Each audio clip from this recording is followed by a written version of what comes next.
बिरहा में तरज का नमूना बा कैसे मास्टर।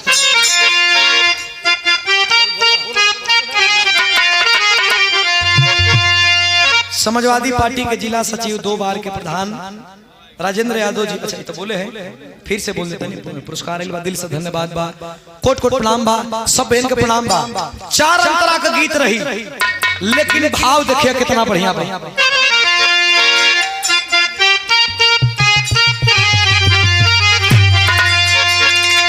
अरे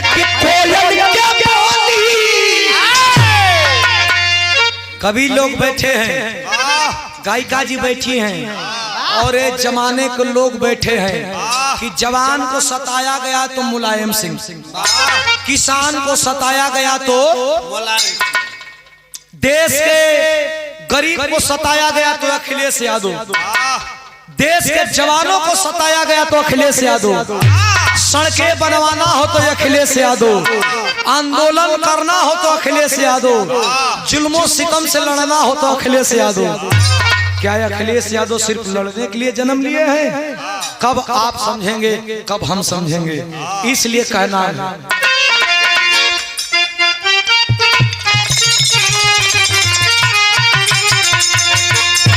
अरे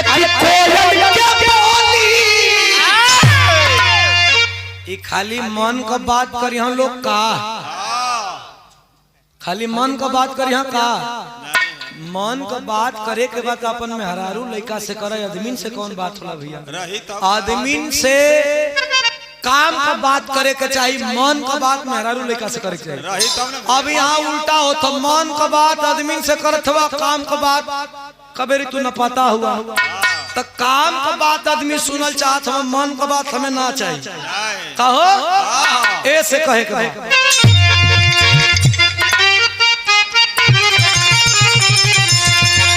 अरे कोयल क्या बोली बात कौआ जरूर कुछ बात बा। कोयल का बोली बोलत बाटे कौआ जरूर कुछ बात बा। आखिर के काव काव करे के चाहिए, कोयल को बोली बोलता, जबकि कौआ के बोले के रही तो काव काव बोली, आ कोयल के बोले के रही वैसे बोली। लेकिन बोलता हम कहाँ से बोलता नहीं समझे वाला समझी कि हमार बात पीडीए से बा कि कहीं और से बा, समझे वाला तलाक से समझी। अरे कोयल क्या बोली बोलत बात कौआ जरूर कुछ, तब विचार करी रहुआ जरूर कुछ बात, विचार करी रहुआ जरूर कुछ बात।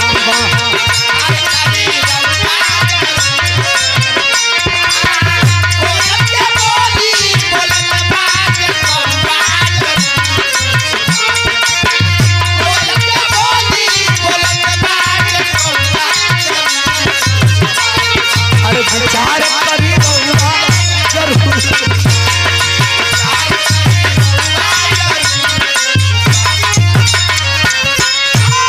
सबकर नजर खोले वाला एकदम पेवर पीडीए गीत। आज का समय हो, कोयल को बोली तो बोलते बा, लेकिन बकुला लगा के, बकुला लगा के घूमत बाटे चंदन, बकुला लगा के घूमत बाटे चंदन।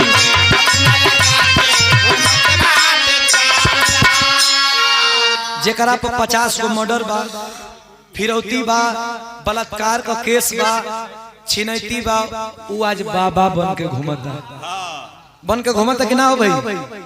एकदम बिल्कुल बाबा बन के घूमता। हम का कहता नहीं, हम कहता नहीं कि बकुला का काम हम मछली खाए का तो चंदन काहे लगा के घूमता, जेकर काम बा राम राम करे के गद्दी पर बैठे कर बा, तो ऐसे कहे के कैसे?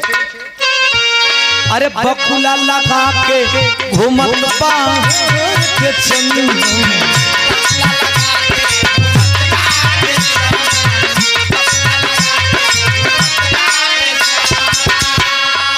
आज समय का हो गई बा, मुसावा के बिलरिया